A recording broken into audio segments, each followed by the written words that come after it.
Italian sausage with broccoli rabe, a classic Italian old school favorite. Throw in some cannellini beans and crusty Italian bread and I am in heaven. This dish is perfect as is, or you can toss it with your favorite pasta. Either way, I know you're gonna love it just as much as we do here, so let me show you how you can make this one at home on your Blackstone.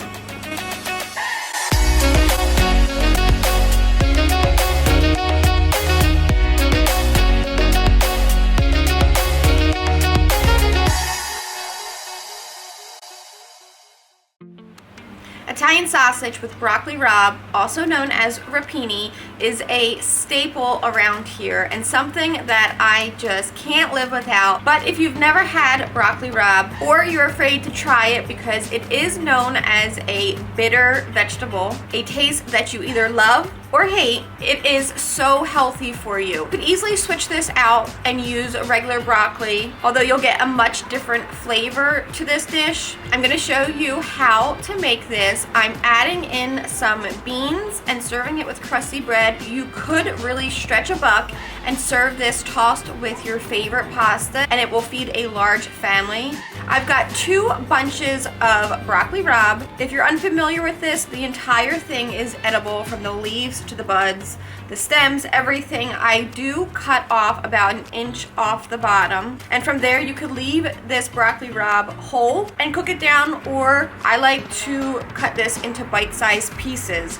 Once this is all done, it's nice and washed up, let's talk garlic. I love using fresh garlic, especially in a old school classic dish like this. You can either smash them and leave them whole, chop them so that they kind of disappear in this dish, or I like to slice them so that you really see all of these garlic chips throughout the dish. For 2 bunches of broccoli rabe, since I am serving this family style, I have 2 cans of cannellini beans, rinsed and drained off. Now that I've got my 2 cans of cannellini beans, my 2 heads of broccoli rabe, and my handful of sliced garlic, let's get to cooking. I've got some good Cento extra virgin olive oil that I'm going to drizzle into a deep pan or pot using the side burner on the Blackstone. You want a healthy amount of oil to start with. We'll drop down our garlic and let this sizzle in there on medium-low heat for just about 10 to 20 seconds. Be sure not to burn your garlic. We'll give this a little kick of heat with a little sprinkle of crushed red pepper flakes. You could skip this if you don't want any heat. And then we're gonna immediately drop down all of our greens. Now it looks like a ton of greens here, but these wilt down when they cook just the same as spinach. So you're gonna end up with a lot less as it cooks. To this, we're gonna add in some chicken broth or chicken stock. You could also use water if you do not have any chicken broth. We'll start off with about 1/3 to 1/2 of this can of chicken broth. That will help to cook down these greens and also create this beautiful broth that we'll end up dipping our crusty bread into. Give it a toss, and then we're gonna cover it and let that hang out and cook down. In the meantime, let's zhuzh up some butter for our crusty Italian bread to sizzle on the Blackstone. I've got 1 stick of unsalted butter with about 1/2 cup of Parmesan cheese. I'm going to drizzle it with about 1/2 to a full tablespoon of extra virgin olive oil and season it up with the Blackstone Tuscan herb seasoning. You can use as much or as little as you like of this, or switch it out for the Tutto Italiano or any Italian seasoning that you like. Let's mix this up. You can use a fork or a mixer or anything that you have. Be sure that your butter is at room temperature for easy mixing, and not to forget to grate in 1 to 2 fresh garlic cloves. That's really gonna add a lot of flavor to our bread.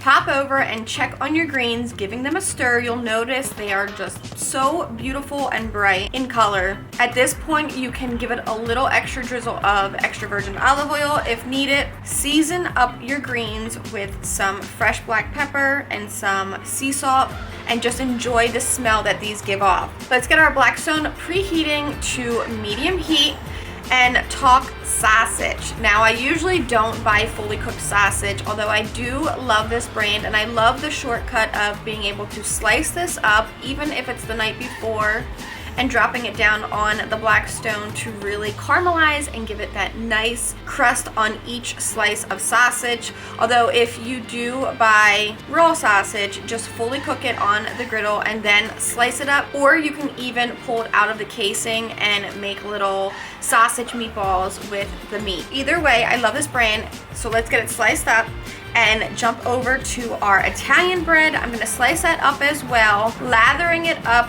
with that cheesy, garlicky butter concoction that we made, and then we'll get both of these down onto the griddle. For the sausage, I'm gonna add just a light drizzle of olive oil to help this sausage really crisp up on the outside. Lay down our bread to toast on one side. I'm only gonna toast this on one side because I'm always torn at heart on whether I want griddled bread or that soft, untouched, perfect Italian bread. We'll give our sausage a flip though to cook on both sides evenly. You can turn down your heat to low, that way nothing rushes to cook. You don't want to burn your sausage, and you definitely don't want to burn your bread, and you want to give yourself some time to finish cooking this broccoli rabe. It's nice and soft now, tender if you put a knife or a fork into the stem, which means it's time to drop down our cannellini beans, an extra drizzle of extra virgin olive oil, toss that together, and we can add the rest of our can of chicken broth. This only needs a couple more minutes, just enough to really heat those beans through since they are already cooked. And that's it.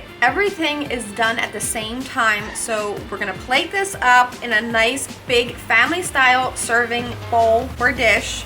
Top it off with our sausage. Now you could either mix your sausage through, or presentation wise, I love just laying it right across the top of my dish. Give it an extra drizzle of extra virgin olive oil to finish it, and something you always have to keep on hand is your wedge of Parmesan or Pecorino Romano, Locatelli for me, to freshly grate over the top of this dish and serve it alongside for people that want extra, which is me, I'm the people. And then serving it alongside our golden brown, crispy, crunchy Italian bread and letting everyone dive in.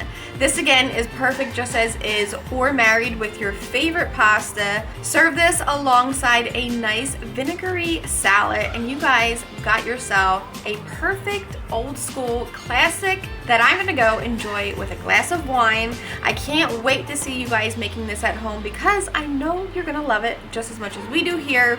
When you do, be sure to post a picture because we love seeing you guys recreating all of these recipes. Don't forget to check out the rest of my videos on the Blackstone Griddles YouTube channel, along with all of my friends over there. We are throwing down tons and tons of videos for you guys. Take and try at home and enjoy with your family and friends. Until next time, I'm Blackstone Betty, and I will see you guys in the next video.